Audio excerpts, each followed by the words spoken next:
Então, bom dia. Primeiro, né, vamos fazer uma recapitulação de todo o livro. A gente vai até a norma de circulação.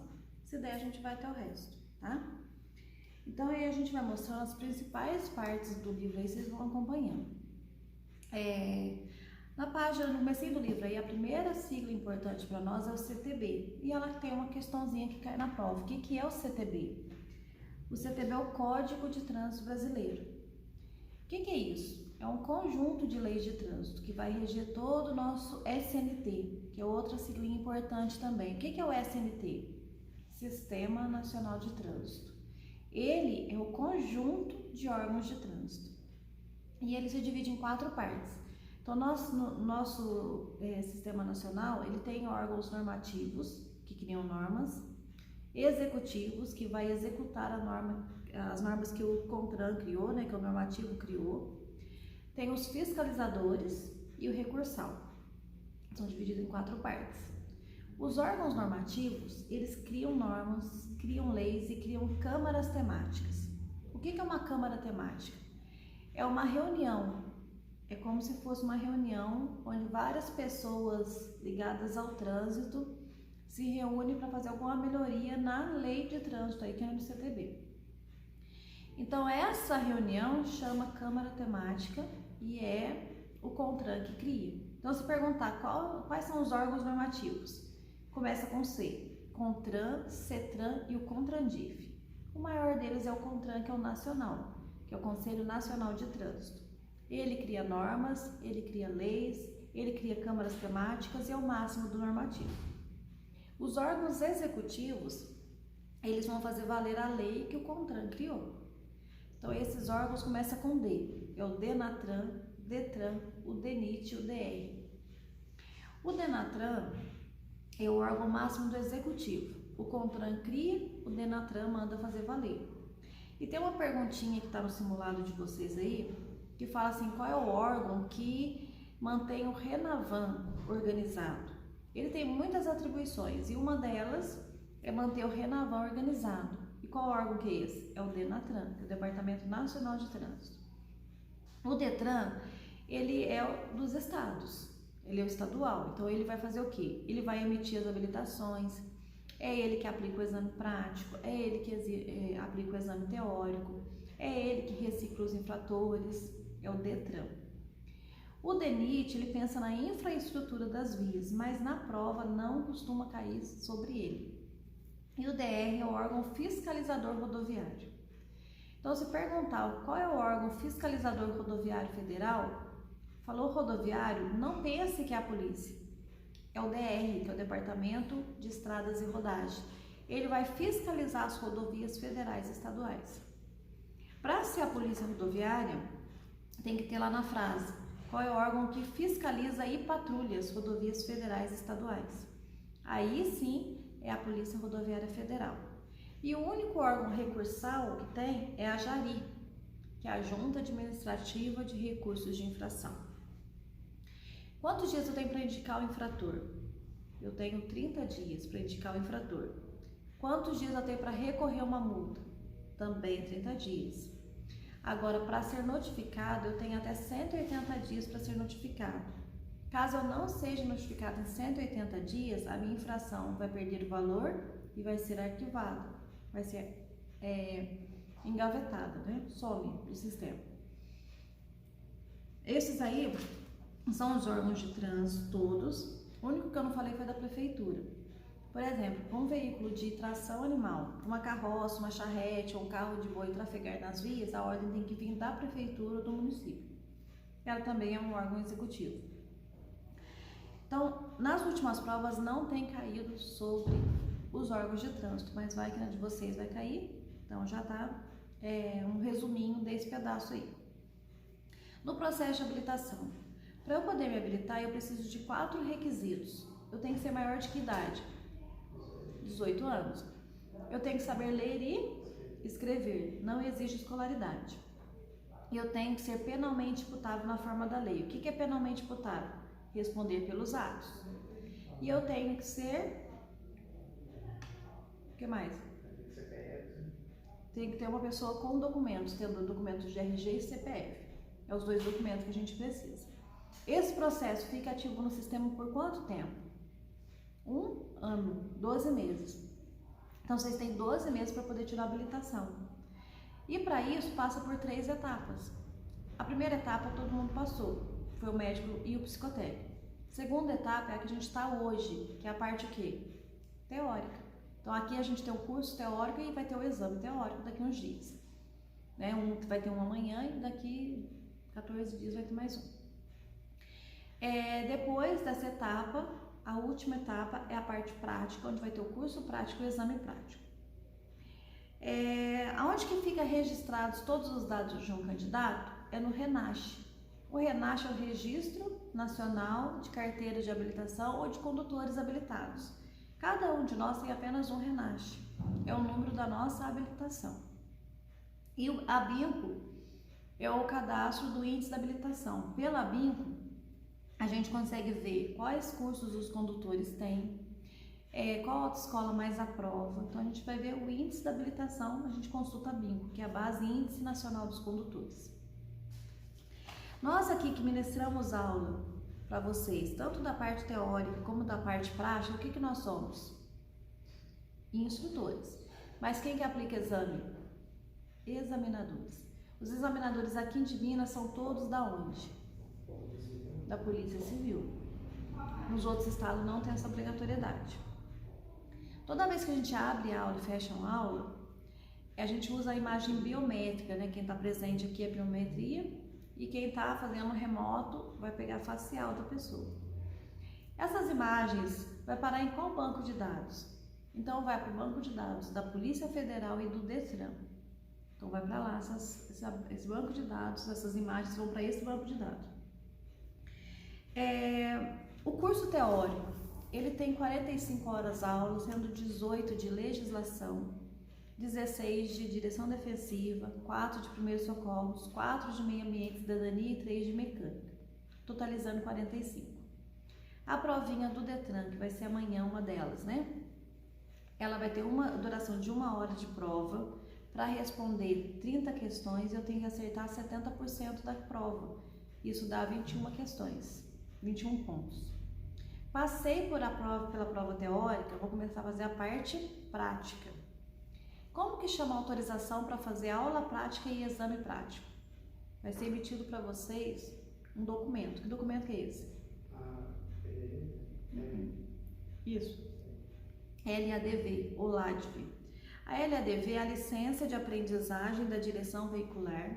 Ela também tem a validade de 1 ano e ela só pode ser usada com 3 requisitos. Eu tenho que estar com o instrutor credenciado pelo Detran, em veículo de aprendizagem, junto com o meu RG.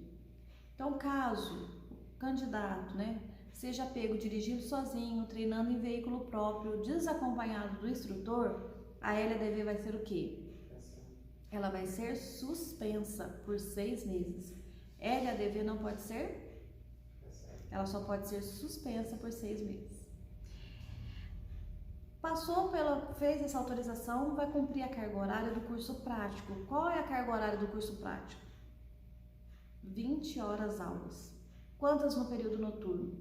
Nenhuma. Não existe mais essa obrigatoriedade. Depois do dia 12 de abril, do ano passado, a lei mudou, então não tem mais obrigatoriedade de aula noturna. O candidato que reprova em algum dos exames, ou reprovou no teórico ou no prático, quando que ele vai poder fazer um novo exame? Em seguida, imediatamente, a qualquer tempo, desde que tenha vagas. Certo? Fez aí a parte das 20 horas, vai para o exame prático, passou, acabou o processo de habilitação, passou pelas 3 etapas. Quem passa no exame médico e psicotécnico, passa no teórico e passa no prático, o que vai ser concedido para vocês daqui a uns dias?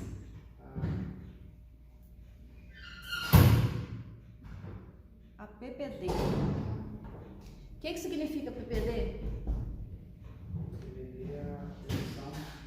É a permissão para dirigir. A PPD ela também tem a validade de 1 ano e 12 meses. Nesse 1 ano eu não posso cometer que tipo de infração? Infração de natureza gravíssima ou grave ou 2 médias. Então, caso eu cometa qualquer infração de natureza gravíssima, grave, ou 2 médias no período de 1 ano, a minha PPD vai ser o quê? Cassada. Cassou a PPD, elimina tudo. Quando que a pessoa vai poder fazer um novo processo? Imediatamente, a qualquer tempo. Isso é um novo processo mesmo, desde a primeira taxa que é paga aqui, você vai fazer tudo de novo, inclusive pagar tudo de novo, volta tudo, certo? Elimina, é como se você nunca tivesse tido um documento de habilitação.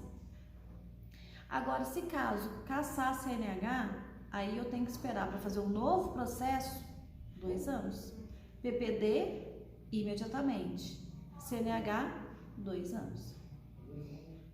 Então, a PPD ela tem essa validade de 1 ano. Passou esse 1 ano, eu vou vir aqui na autoescola e vou renovar a minha PPD? Não, não existe renovação para PPD. A PPD a gente troca. Troca por qual? Pela CNH. Então, se falar em renovação da habilitação, o documento de habilitação que eu renovo é CNH, que é a Carteira Nacional de Habilitação. Então, as pessoas que têm de 18 até 50 anos, elas vão renovar a habilitação delas de 10 em 10 anos. Pessoas que têm de 50 até 69, renovarão de 5 em 5. Acima de 69, renovarão de 3 em 3 anos, ou conforme a prescrição médica ou psicológica. Prescrição médica ou psicológica são para todas as idades. Tudo depende de como foi o exame de vocês lá na clínica, tá? Então, aí surge uma perguntinha. Eu posso conduzir o veículo com habilitação vencida? Por 30 dias, posso. Depois disso, já gera uma infração de que natureza? Ela é gravíssima e tem como medida administrativa o recolhimento da habilitação. O exame toxicológico também teve uma mudança para ele aí. O exame toxicológico ele é obrigatório para 3 categorias. Quais são elas? Muito bem, C, D e E. Mesmo que a pessoa não use mais, hoje em dia ela tem a categoria E, mas hoje em dia ela só dirige o veículo da casa dela. Mesmo assim, só pela pessoa ter as categorias C, D e E, ela vai ter que renovar o toxicológico de 2 anos e meio a 2 anos e meio, ou 30 meses, 30 meses. Toxicológico vencido é infração de natureza gravíssima, vezes 5. Não multiplica aí o valor dela. Então, a multa é de R$ 1.467. Ainda vai ficar suspenso por 90 dias. Nas categorias de habilitação, como a gente viu ontem, a gente tem 5 categorias. Categoria A, B, C, D ou E. Por que eu não citei a ACC como categoria? Ela é uma categoria? Não. A ACC não é uma categoria, mas ela é uma autorização para conduzir ciclomotor. Então, que tipo de veículo que é um ciclomotor? São veículos que têm de 2 ou 3 rodas, fazem 50 km por hora e ele tem 50 cilindradas. Então, na prova pergunta, aonde, um lugar, aonde um ciclomotor não pode trafegar? Vias de trânsito rápido. Se perguntar quais lugares um ciclomotor não pode trafegar? Vias de trânsito rápido e rodovias. Na categoria A, ela é uma categoria para os veículos que têm de 2 ou 3 rodas, com ou sem carro lateral. A aula e o exame da categoria A é feita na motopista, então ela é a única categoria que o exame não é feito em via pública. E no dia do exame, o veículo deve apresentar, no mínimo, 120 cilindradas. Mas se perguntar quais categorias o exame não é feito em via pública? Quais? São 2, A e ACC. Mesmo que a ACC não é uma categoria, as aulas e o exame dela também é feita na motopista. Categoria B de bola. É para os veículos de 4 rodas com peso de até 3.500 quilos. Nessa categoria, transporta 8 passageiros, excluído o condutor, isso dá 9 lugares. Na categoria B existe uma exceção, que é o veículo motor-casa ou motorhome, que é aquele trailer sobre rodas. O motor-casa, ele é um veículo que tem 6.000 quilos ou 6 toneladas e eu posso conduzi-lo com a categoria B de bola, porque é a única exceção da regra. Categoria C são para os veículos de transporte de carga, onde o peso excede 3.500 quilos mas no dia do exame o veículo deve apresentar 6.000 quilos ou 6 toneladas. Categoria D de dado, transporte de passageiros, onde excede a 8 passageiros, fora o condutor. No dia do exame você tem que ter pelo menos 20 lugares. E na categoria E são para os veículos que são articulados. No dia do exame, na categoria E, o articulado deve ter 6.000 quilos ou 6 toneladas e 4 eixos. Então essas são todas as categorias e a gente vai ver o tempo de espera de uma para outra, certo?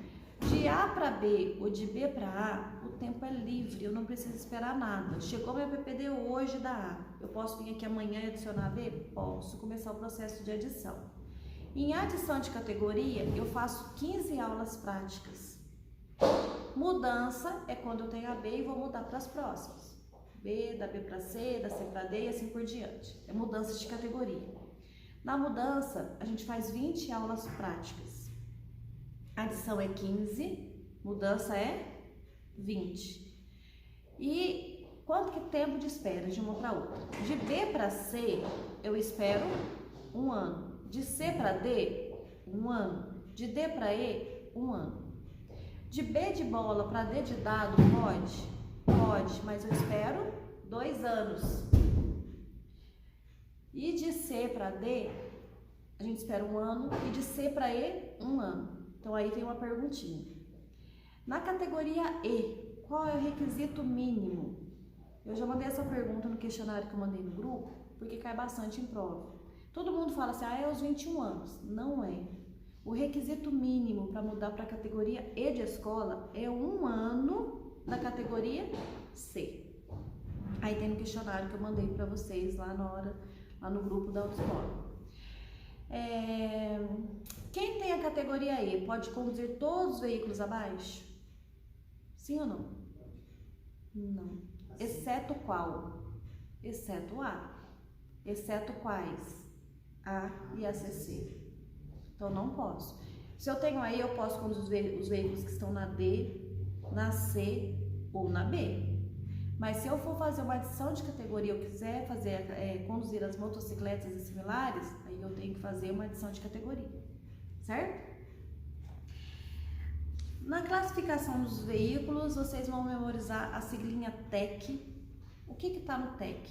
Tração, espécie e categoria. A tração é a força, é o que impulsiona o veículo a se movimentar. A espécie é porque ele foi criado e a categoria é quem usa esse veículo. A tração, a gente tem 6 trações. Quais são elas? Tração animal, tração humana, propulsão humana, o que mais? Elétrico, automotor, reboque e semi-reboque. Então, por exemplo, o veículo da nossa casa, qual é a tração? Não. Automotor, é ciclomotor. Ciclomotor é motocicletas similares. São os veículos de 2 ou 3 rodas, é um ciclomotor. Agora a tração é automotor, tá? Então o veículo da nossa casa tem uma tração automotor. Se for o veículo aí, por exemplo, o veículo aqui de aprendizagem, o carro aqui da autoescola, a tração dele, automotor. Se for o bonde, elétrico. Se for a bicicleta, propulsão humana, é a pessoa que faz a força. Carrinho de mão, propulsão humana. Se for a carroça, charrete, o carro de boi, tem uma tração animal. E o reboque, semi-reboque, vai ser acoplado no veículo da frente, tá? Na espécie, a gente tem 7 espécies, para que fim que o veículo foi criado. Então, o que que é? Passageiros, carga, misto, competição, coleção, especial e tração.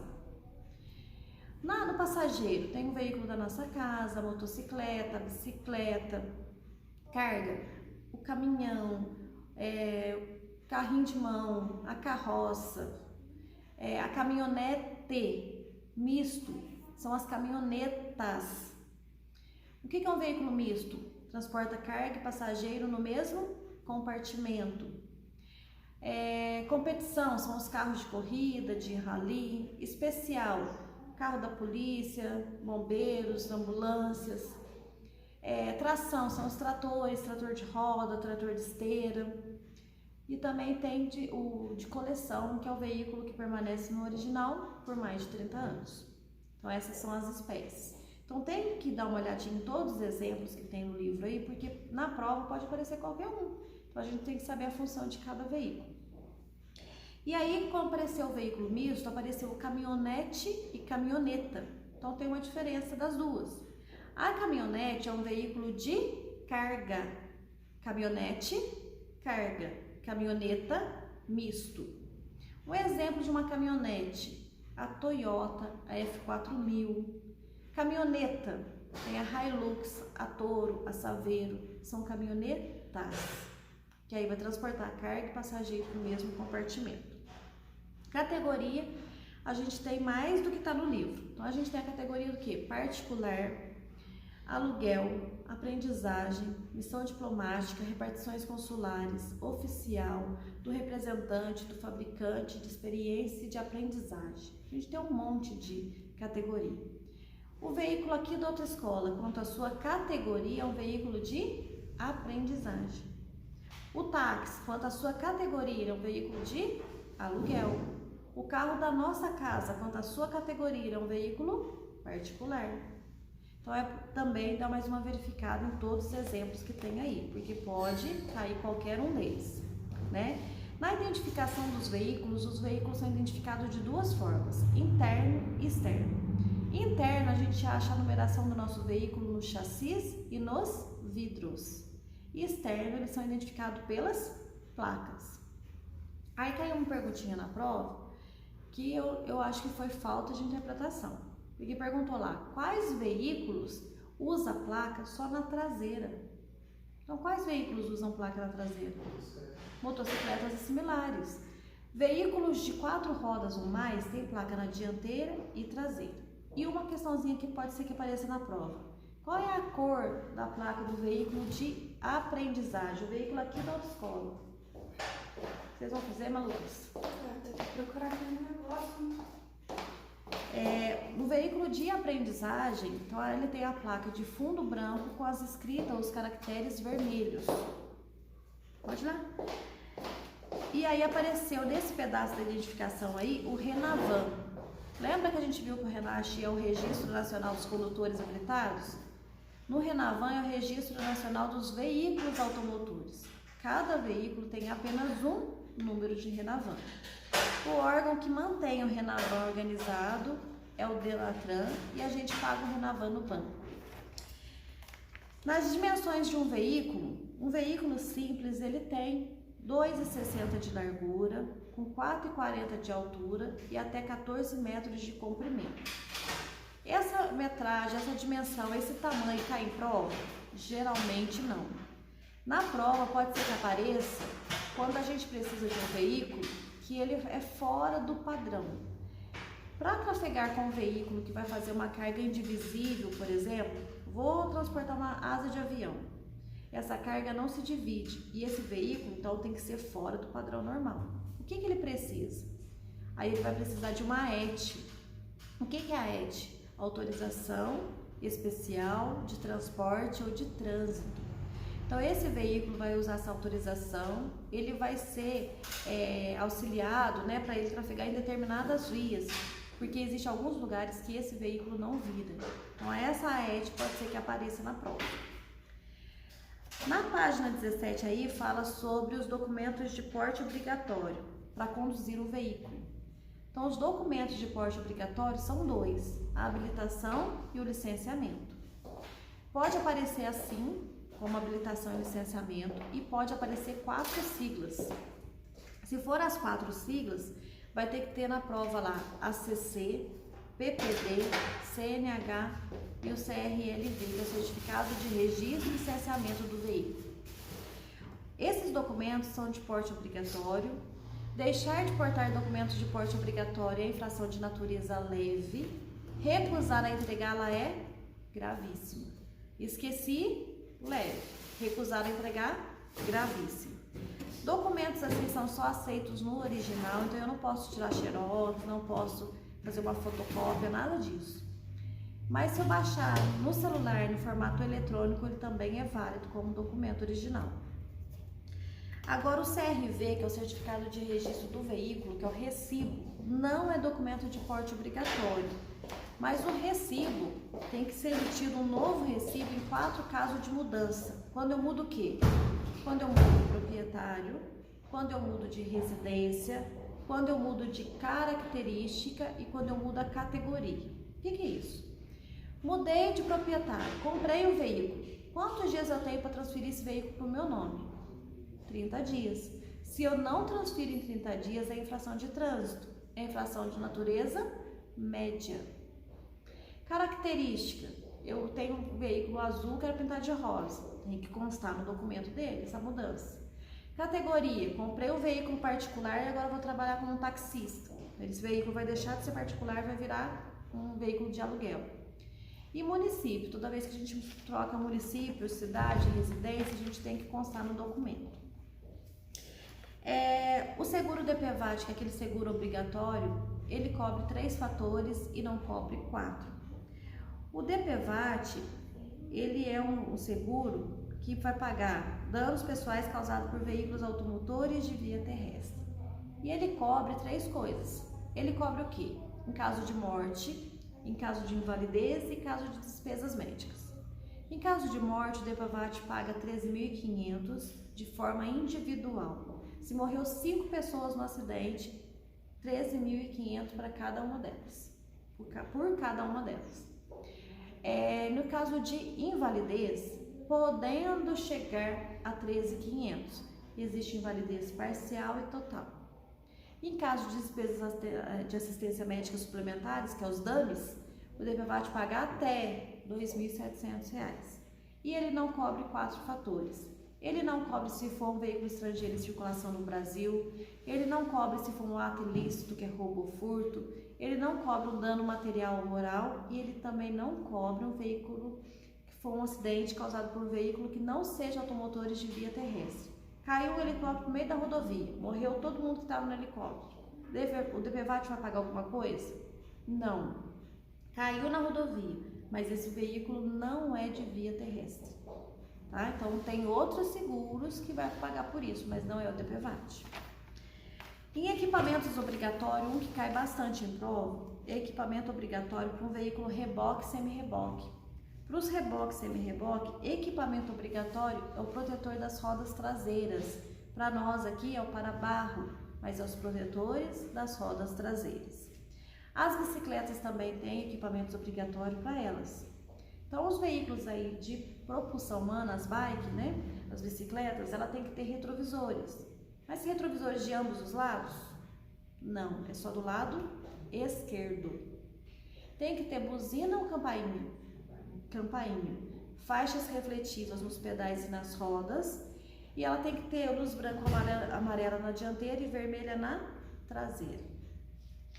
O extintor de incêndio, ele é equipamento obrigatório para todos os veículos? Não mais. Desde 2015, hoje ele não é mais obrigatório para todos. Hoje em dia, ele só é obrigatório para os veículos de grande porte e veículos inflamáveis. Os de pequeno porte não tem mais essa obrigatoriedade. Então, um exemplo. Se eu tenho um extintor de incêndio vencido dentro do meu carro, carrinho da minha casa, o agente de trânsito pode me autuar?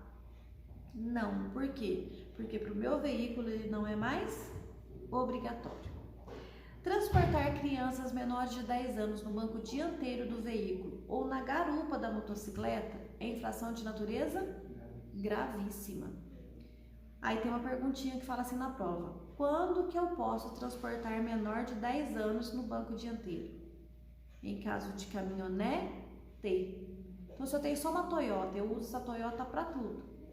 Então, aí eu vou sair e vou deixar meu filho para trás? Não. Então, nesse caso, ele vai usar no banco da frente, cada um com seu dispositivo conforme a idade. Então, as crianças que são de 0 a 1 ano, elas são transportadas no bebê conforto, com peso de até 13 quilos. Crianças de 1 a 4 anos, elas são transportadas na cadeirinha, com peso de 9 a 18. Crianças que têm de 4 a 7 anos e meio, elas vão no assento de elevação, com peso de até 36 quilos e 1,45 m. Só as crianças de 7 anos e meio até 10 anos que já atingiram 1,45 m, elas vão no banco de trás com o próprio cinto do veículo. Na condução de veículos escolares e coletivos, qual a idade mínima? 21 anos. Tem que ser habilitado nas categorias D ou E. Tem que ter o curso de direção defensiva para escolares. Os requisitos para o veículo escolar, ele tem que ter tacógrafo, tem que ter aquela faixa de no mínimo 40 centímetros escrito escolar. Ele passa por inspeção semestral de todos os equipamentos, cinto de segurança para todos, luz branca ou amarela na dianteira, vermelha na traseira. E esse veículo tem a velocidade máxima de 80 km por hora. Eu falei aqui que o veículo escolar tem uma faixa de no mínimo 40 centímetros. E o veículo aqui de aprendizagem, que é o veículo aqui da autoescola, ele também tem uma faixa. Qual é o tamanho da faixa? No mínimo 20. Escrito o quê? Autoescola. E esse veículo tem o que mais de equipamento, assim, de diferente dos demais? Dois pedais. Pedais duplos de quê? Embreagem e freio. Então, onde vai ficar o instrutor de vocês, vai ter um pedalzinho de freio e de embreagem. O deficiente físico, ele pode se habilitar? Pode, mas ele passa por uma prova comum ou uma prova especializada? A prova dele é especializada, porque ele não passa por um médico, ele passa por uma junta médica. Essa junta médica aqui em Minas é feita onde? Lá em Belo Horizonte. E ele não passa com um examinador no dia do exame, ele passa por 2 examinadores. E o veículo deve ser adaptado para a necessidade dele. Então, geralmente, as pessoas fazem um veículo próprio, porque já vai vir adaptado para ele. Nós aqui da autoescola temos uma faixa imantada escrito autoescola, que vai lá e prega no veículo da pessoa e depois se retira. Que aí está mostrando que é um veículo de aprendizagem. O condutor estrangeiro, quanto tempo que ele pode dirigir aqui no Brasil? 180 dias. Se caso ele for permanecer, ele vai ter que traduzir a habilitação dele para o nosso português ou ele vai passar por um processo de habilitação como qualquer um de nós. Um rapaz chegou no Brasil, a carteira dele, o processo pulou ele, sabe? Não, porque prendeu o veículo, a carteira estava vencida, ele levou até os processos, não, porque estava dentro da lei, ele tinha pedido a transferência da educação dele, os processos bateram, teve que chamar o comandante, e ele ganhou, não tem prazo. A pessoa tem o prazo para se habilitar aqui ou para traduzir a habilitação dele. E se for, por exemplo, uma pessoa que é brasileira e está no exterior, eu mudei para os Estados Unidos e me habilitei lá. Quando ele volta para o Brasil, o que ele tem que usar? Aí ele vai ter que trazer essa habilitação dele, que ele tirou nos Estados Unidos, para o Brasil, munido com a tradução. Mas ele também tem que ser penalmente imputável aqui no Brasil. Ele tem que estar com os documentos aqui tudo em dia, certinho, para ele poder fazer um uso da habilitação que ele tirou lá. Certo? Para conduzir um veículo, um trator de roda, trator de esteiras, eu preciso de habilitação para dirigir um trator lá no meu sítiozinho? Não preciso. Mas para dirigir em vias públicas, precisa? Precisa, no mínimo AB. Agora, para eu trabalhar